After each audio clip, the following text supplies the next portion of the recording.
సంతోషం. ఇవాళ మీరు మహిళా రిజర్వేషన్లు అమలు చేస్తామంటారు.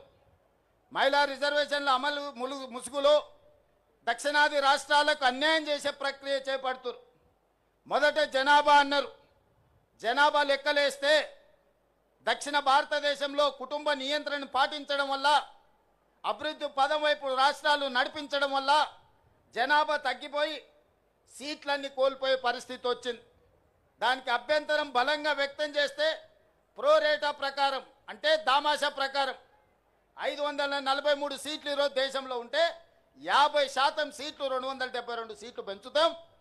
అందులో ఏ రాష్ట్రంలో ఎంత ఉందో ఆ రాష్ట్రంలో అందులో సగం పెంచుతామని. ఉదాహరణ, కేరళలో 20 సీట్లు ఉన్నాయి, వాటిని 30 చేస్తామని 50% పెంచి. ఉత్తరప్రదేశ్లో 80 సీట్లు ఉన్నాయి, వాళ్ళకు 120 చేస్తామని. ఇవాళ కేరళకు 20, ఉత్తరప్రదేశ్కి 80. ఈ రెండింటి మధ్యలో తారతమ్యం 60 సీట్లు మాత్రమే. రేపు కేరళ 30 అయ్యి ఉత్తరప్రదేశ్ 120 అయితే ఈ అంతరం 60 నుంచి 90కి పెరుగుద్ది.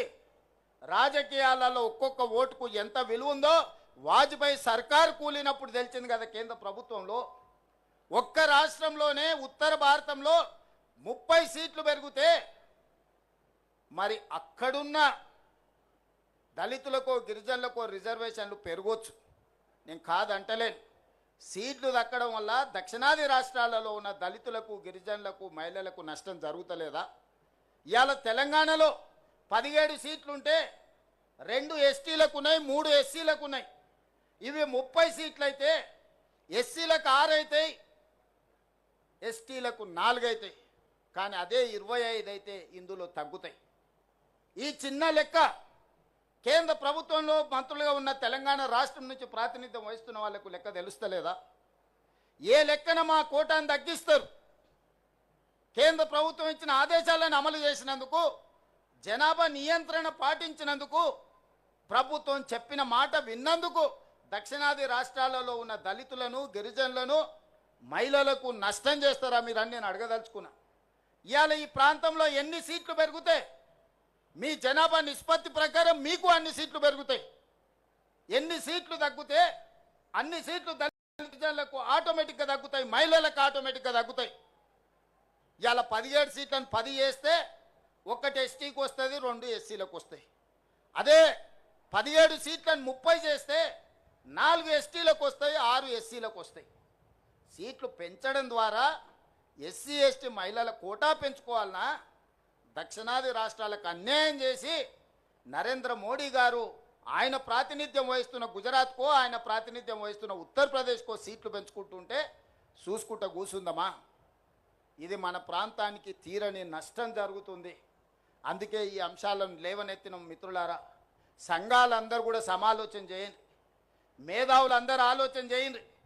మన దక్షిణాది రాష్ట్రాలలో సీట్లు ఎన్ని పెరిగితే అన్ని దళితులకు గిరిజనులకు మహిళలకు సీట్లు పెరుగుతాయి. మనం సీట్లు పెంచుకోవడానికి కొట్లాడాలి. అంబేద్కర్ గారే చెప్పారు, మా దళిత సోదరులు చెప్పారు, రాజ్యాధికారమే అంతిమ లక్ష్యమని. ఆ రాజ్యాధికారం సాధించాలి అంటే ఆ సీట్లు మనకు కేటాయించాలి. ఆ సీట్లలో మనం ఎన్నికై చట్టసభలకు పోవాలి. అప్పుడే మన హక్కుల గురించి మనం మాట్లాడతాం, మన హక్కుల గురించి మనం కొట్లాడతాం.